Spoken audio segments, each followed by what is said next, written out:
Why don't we start with you guys each introducing yourself. Paul, why don't you start? There's a mic on the chair for you, I think.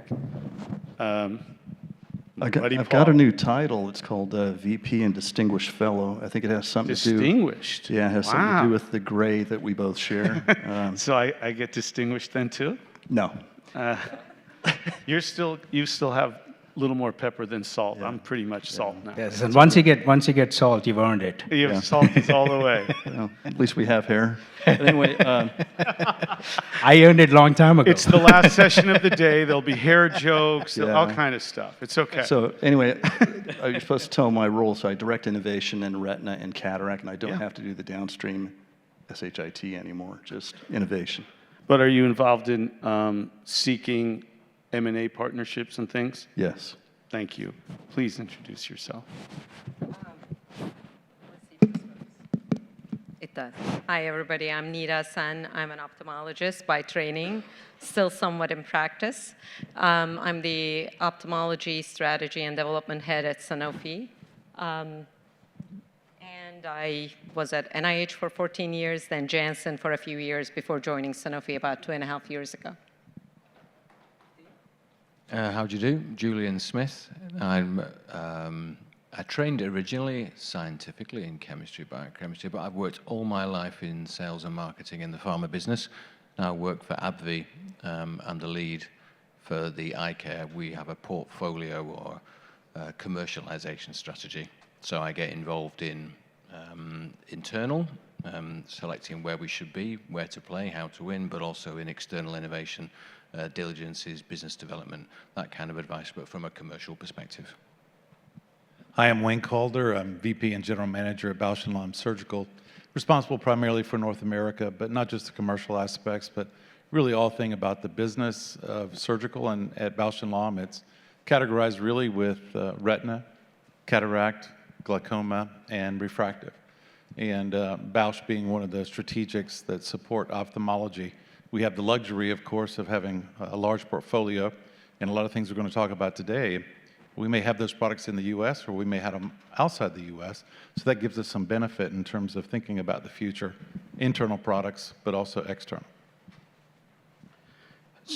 We've already done our introductions. No, we won't introduce. I'm going to get us started this time, and I'm going to pick up a little bit where my section we left off with the last group, which is on the so-called ophthalmology-specific outlook. And I asked them about anti-VEGF and room for market growth, et cetera. I'm going to take the next question to you guys, which is, do we have another $10 billion market out there? Is GA that, or is dry AMD only that if we get to intermediate AMD?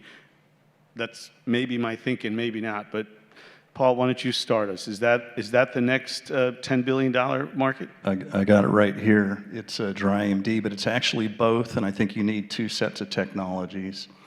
One for intermediate and early because of the benefit-risk ratio. And then when you get to GA, hopefully we can prevent it with the first technology. If not, I think it's going to be optogenetics.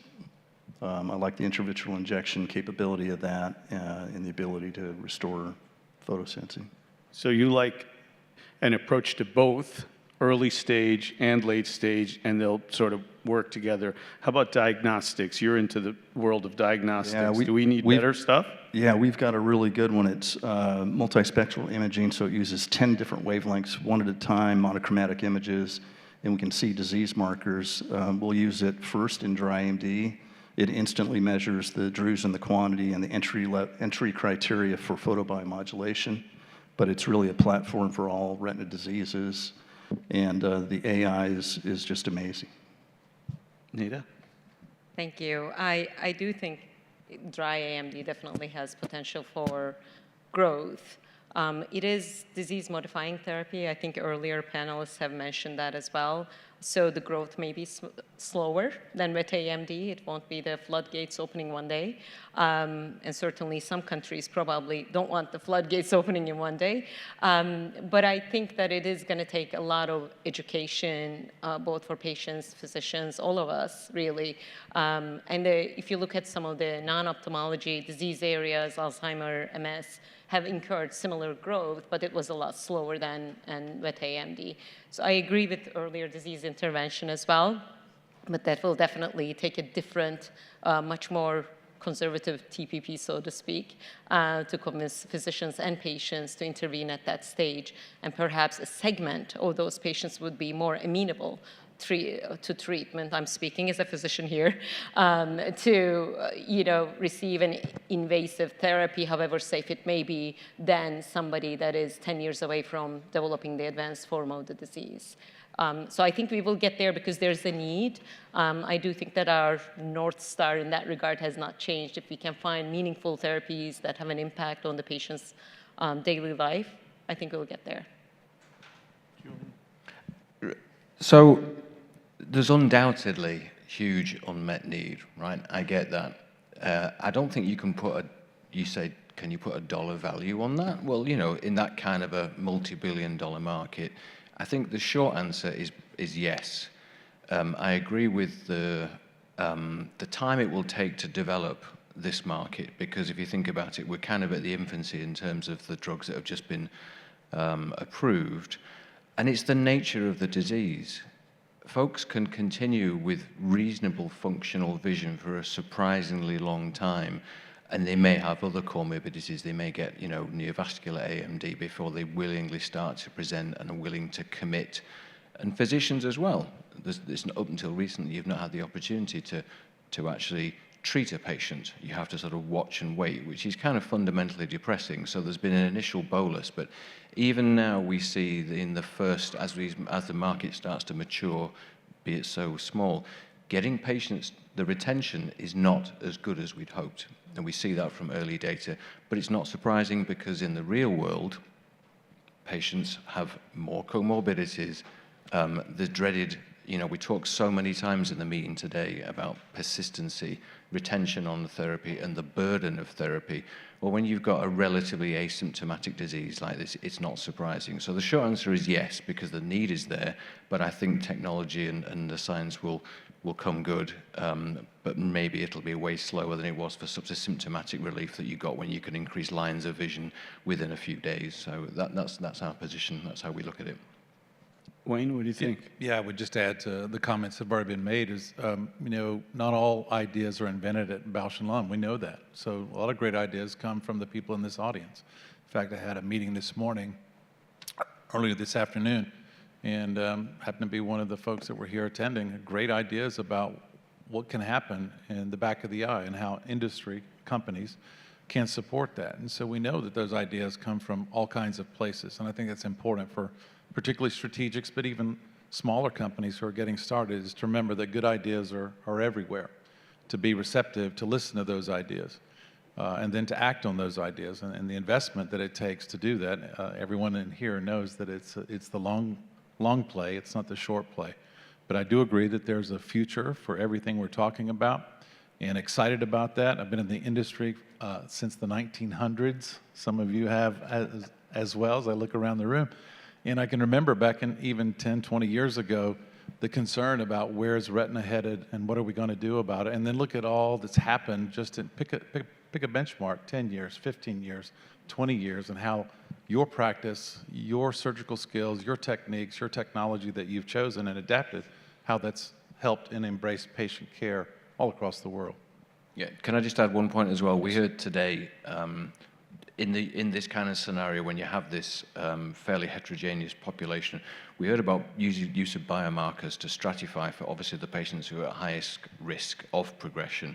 That's the way to go, especially in countries, dare I say, outside the US, where you have more sophisticated health technology assessment, where you just have to show a benefit to vision. That's the way this area will increase. So that, and the second one, which was, again, we've heard multiple times today, was on the duration of effect. The day we have drugs that work for 3 to 4 to 5 to 6 months, boom, that's going to be great, because it's a slightly more asymptomatic condition. I agree totally. I had a quick follow-on before I turn it over to you, brother. Is that okay? Please. I wanted to start with Wayne, because you sort of led me to the other question I wanted to come to in this section, which is, I opened the morning talking about, and then we heard a lot of great stuff today, regenerative medicine, cell therapy, gene therapies. For a decade, those of us who practice retina have been hearing the questions from our patients. Oh, come on, I keep hearing it. We're never getting there, doctor. They're frustrated because I tell them, hey, we're coming with trials. Are we there? How is industry viewing this new frontier in retina, in medicine in general, with gene therapies and cell therapies, so many clinical stage companies now? What do you think? Yeah, I would just say, at least from a Bausch & Lomb perspective, earlier this year, we made investments in early stage companies, both for AMD as well as GA, and even company that is working with AI for drug development. So we're very focused on the back of the eye and where that will lead technology and innovation. So we're open to that, and we see that as really the best way to go going forward. Raise your hand in this audience if you have someone you care about that's affected by retina disease, right? And it's debilitating, and the quality of life of that patient changes dramatically. And if you have someone in your life and you're becoming that caregiver, you see firsthand. And of course, ophthalmologists in the room, retina specialists know this as well. But it is serious, and we take it very seriously. What do you guys think? Julian, why don't you come down the aisle? So we heard from Neurotech today, from Cell, but I can speak very positively about gene therapy. In a very short story, about 5 years ago, we didn't see the opportunity. I was originally Allergan, now AbbVie. We'd tried to bring a longer-acting anti-VEGF to market, failed. That's the price of doing business. We very quickly looked at external innovation. We didn't see an opportunity at the time, because getting into this retina space, this highest growth space in eye care, was a fundamental part of the plan. But we did see what the burgeoning technology for gene therapy. So we took a position, a very pleasant one, with REGENXBIO, because we predicted that they would likely be first to market. There was still a lot of unknowns. I think we might end up talking about structuring deals to mitigate for risks, but we knew that for a particular part of that population, gene therapy will fit perfectly in the strategy. It's not going to be maybe your everyday in-office procedure until we perfect that, but that was exactly why a large strategic like AbbVie saw that, did the diligence, and then went hell for leather to try and partner with someone who was at the forefront, which at the time was REGENXBIO. There'll be many followers through, but we still will likely be the first to market. Nida, what do you think? Well, we're in a pleasant situation of having multiple late-stage trials with gene therapy, subretinal and suprachoroidal, and intravitreal for DMT at Verum.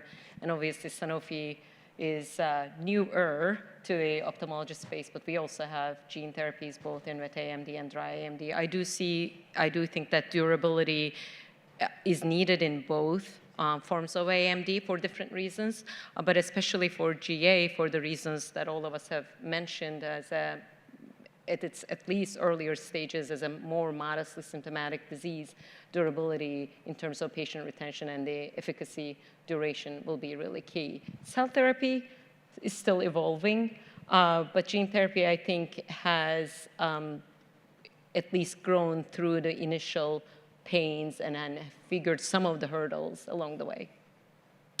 So I think subretinal injection is problematic from where you participate and do that, and then leakage and a lot of things. These drugs are super expensive. I like optogenetics for that reason. There's one out there that's an intravitreal injection. I like the gene agnostic nature of it. If you have damaged photoreceptors, you can replace those with non-human photocells in a day. So it's also very rapid. And so that's just out of this world, really. Cell therapies, great progress. I think rejection's a problem. I think the organization and delivery of it's a problem. I think it's just going to be a problem. You think it's too complicated for prime time yet? Yeah, I mean, they should keep trying, absolutely, but it's got to be pluripotent stem cells. I think you got to figure out a way to deliver it. I know Mark Humine has a scaffold. I know the NIH was trying to insert those, and they struggled. I think Steve Charles has worked with a pretty good surgeon. The patch, RPT. Yeah. So it just seems like a lot of problems. I hope they get it done, but we're trying. I would rely on working hard on that something one. else. So Yeah, and I get the point, and I think regulatory-wise, there's still some there's a lot of questions about what's going to be the regulatory path. Please, I Julian. was just going to add briefly, I know it's a Retina meeting, but the technology, the rising boat lifts all, I think for pluripotent autologous for corneal cells, I think we're nearly there. So, and that will help. It helps with production, the distribution, managing the ways that you physically book these patients in. So it doesn't really matter that it's outside of retina. It's coming, but it's probably more complicated to get it to the back of the eye. Agree. Ram, please. Yeah, so I'm gonna push you guys a little bit to talk about the business side. I think we talked a lot about unmet need, and there are a lot of people here in the audience that are looking to understand what's going on behind the doors at strategics that are thinking about making these decisions on an investment basis. I mean, it's a interesting dichotomy here, right? So Paul's predominantly surgical, Sanofi. Paul Hudson coming from Novartis, interest in ophthalmology. He knows how good it is and what it could do with the Novartis franchise. AbbVie, obviously, it's an acquisition that came through, and I have the opportunity to sit with Julian on the joint commercialization committee, and I get to gather some of their thinking. So I won't ask him those questions because I know they're thinking a bit more. And for you, you're both in front of the eye and back of the eye, right? So is Paul, front and back of the eye. So back of the eye is very intensive capital that you need. I mean, you have to really plan for all the way through phase 3, the most expensive development program that you can think about in ophthalmology. Timelines are long, risk is much higher. So a lot of money, a lot of time, but if you get there, you just need one product to build an entire company, right? On the other side, for front of the eye, 2 to 3 month endpoints, small trials, small capital, you could do multiple bets. How are you guys making these decisions when you sit behind in your forums of thinking about retina decisions versus front of the eye decisions? And for somebody like you and Paul, you're also thinking surgical, right? Them both are more about the biotech and the pharma industry, generally speaking, and the affordability components also kick in. So I would love for each one of you to tell us your thinking so people can understand how you're thinking to approach you, right? Because I think which strategic you approach is a very important concept as part of this process. Okay. So number one, I think for Alcon, it's business as usual. This environmental question doesn't really matter to us. We've had a Constellation machine out there for 17 years. It's time to replace it, right? So we go through that process. We spend a truckload of money. We listen to a lot of people, like Christina Wang, who was in the back of the room. Get a lot of feedback from you as well, and a co-inventor, I might add. But anyway, the Unity VCS is out. I'm turning my total focus to the Retina office. So the Unity it's a masterpiece. It's Bitcoin, right? But externally, we just follow the data, looking at the largest unmet need, which is dry AMD, and we've recently announced that we intend to acquire Lumithera. Never thought it would work, but you got to follow the data, and sure enough, the data is super robust, and that's going to happen. So I think we had our core technology that we just reflexively do, but then we got to look at the market, the unmet need, and go after the biggest opportunities there are. So that's the mindset. So Paul, I'm going to push you a little bit there, just because you guys were probably one of the pioneers that most people don't know in dry AMD with Retain. I mean, this was 20 years ago, right? When we met, actually. When we met, yeah. And it was one of the largest AMD trials ever. That was going to be Alcon's entry into pharma. Now you come to Lumithera, it's a device play. Mm-hmm. So should we be thinking about Alcon as being more comfortable in your core competencies of device and surgical, or would you actually make a play in pharma? So I think of myself being in retina, I'm a pharma guy, I'm a surgical guy. Those are tools you use to solve the problem, optogenetics, whatever it is, vitamins, whatever it takes. But we look at what are the most unmet needs for patients and surgeons and solve those somehow. And don't try to guess, just follow the data. Great. Nida, so it's new for you coming into Sanofi. You guys have declared that you're going to go into retina seriously, and then you're showing that. You haven't actually gone out to do any late stage, mid stage acquisitions. You're playing the early game. So what's the big game here for Sanofi? Is this a 10-year play, 5-year play? You're looking for something on a late stage? We've got a few companies that are public right now that will be reading out, coin flip next year, data is going to come out.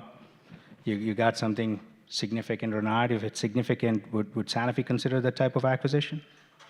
Well, I'm going to have to walk the line of working for a big pharma. And No, full no, we're disclosure, gonna I'm push on- you. I am on the R&D I warned side. Ram about this. They're under NDA. Obviously, we're in Retina. And for us, it's important to maintain focus. We are early, as you said. We want to maintain focus. And also a couple of considerations for us are, I suspect it's the same for a lot of companies, is that it has to align with our internal core capabilities, scientifically, strategically, corporate strategy, as well as the scientific strategy, but also commercially, where does it make sense for us in terms of how that commercial build goes? Again, I'm coming from the non-commercial person. And for us, that's Retina for now. That doesn't mean, we won't do something else, but for now, I can speak that we are highly interested in Retina, innovative therapies where there's high unmet need. You are walking the line. I am walking the line. It was a good but safe answer. We'll take it. I want to keep my job I for a understand. while. And Tough when you're Julian, battling public companies up here. Right? You can bring James up here. He's in the private world. You can get him to say anything. Well, maybe not anything. Sorry, James. But the public company's different. Go ahead, Ram. and Julian, I have a little bit of a different question for you. AbbVie is huge in immunology, oncology, neurology. Those are your drivers. So how does ophthalmology fit into it outside of REGENXBIO, which is the greatest deal you guys ever made? It's outside of that. How do you guys think about ophthalmology in the context of competing for resources in the organization against all these other, chronic therapeutic areas that are bringing in hundreds of millions of dollars a day into AbbVie, right? So where does this fit? How do you guys look at your life? So well observed. Eye care is not the largest segment, but it is a determined growth pillar. We say that every quarter on every quarter call. So you just take your time and you bide, but you have a strategy. And it was only 5 years ago that we were bought by AbbVie for an obvious reason. The good thing about the pharma world, it's all very public. There's a crystal ball. We all know what everyone's doing to a degree.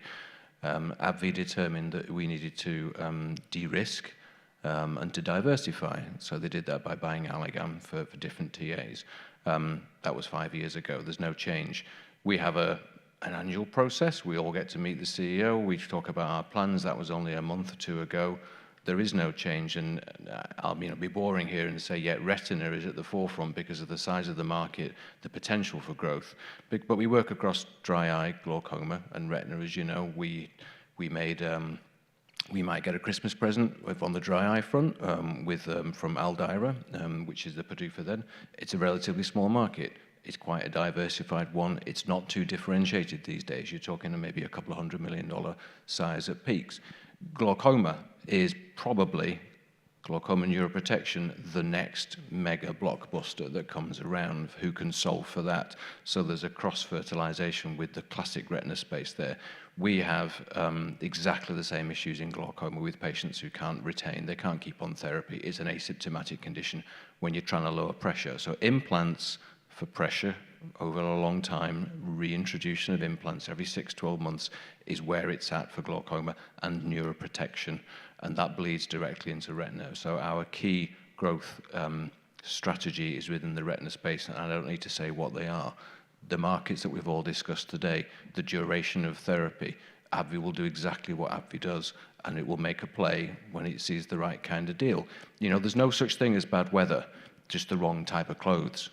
If you're not there at the right time, things don't happen. But look, I'll give you examples for Cerevel, $8.9 billion deal back in 24. That's what AbbVie does. Perfect fit for that was for our neuroscience category. Do you know what? Didn't always work out. So you place your money, you take your bets, but you have to de-risk as much as possible, and we're doing exactly that in eye care. And Wayne, I know Bausch and Lomb has been talking about Retina. I personally haven't seen any major investments. Maybe you can tell us how you're planning to do that entry into retina, right? I think of you today as Xiidra. I think of you as a company that has a pharma business in dry eye and a retina business in surgical. What is the plan to really progress in retina for you? Are you guys looking for early, mid-stage, late stage? Do you want to make a splash, or do you want to build this very slowly? Great question. Many of you know Brent Saunders. He's the CEO of Bausch & Lomb, and he likes to go shopping. And so he's constantly looking, as you said. We know him. As you know, and he likes to sell things too sometimes. I mentioned earlier in the year we made some significant early investments in companies. And in the last year, we've invested in glaucoma with Elios. We've invested in dry eye, as you mentioned, with TrueCara. So those are two examples of significant acquisitions that have been made, and there are other things that I can't talk about that are being discussed internally that will help shape Bausch & Lomb for the future, specific to retina, and really trying to, as a matter of fact, at this meeting this week, as we move forward, we'll be talking to a lot of you, surgeons, on what your thoughts are about the future for retina and how Bausch & Lomb can work as your partner to take care of your patients, because for us, it starts with the patient, right? And so you, the ophthalmologist, the retina specialist, we want to partner with you to help take care of that patient. And so what is driving that behavior? What is needed? We all need that investment dollar, and we're looking for partnerships as well, because as I said early on, we don't have all the best ideas, and we're keeping our eyes and ears open for those other companies that are out there that are also looking for strategic partnerships to help drive what the future of retina may be. So Firas, I have one question. You go. I'll close out when you're done. Okay. You, So you just go. to follow up on what you guys all said, I'm going to try to bring the relevance back to the people that are in the crowd, and we got the investment community, we got the entrepreneurs, we've got companies that are very early stage that are progressing towards IND, that have data in the clinic. What do you think, and I would love to get each one of your opinions separately and in very short answers, what would you give as an advice to the company that they were doing differently today that would make them an attractive company and asset for you to partner with, agnostic to the stage, right? Early, mid, late, and I'm going to mostly focus on early and mid because late is a very different story. The magnitude of those acquisitions and what you have to pay and the risk assessments are different. Maybe you talk about early, and then if you have some time, talk about mid-stage too. I'll jump in. I would just say that we'll start with the data, right? If the data looks very promising and looks good, that's going to help drive some early decisions. Look, we'd all love to have that clarity for the next 10 years without any risk of making a bad decision, but we know that that's not the case. And so sometimes you have to make decisions based on the best knowledge that you have at that moment. And usually, typically, that's based on data. So I think for us, it will start with the data, depending on where that company or that partner is, whether it's early stage, mid stage, or even an acquisition partner, how that data is looking and what the market is responding. Financially, what should be the expectations for these companies?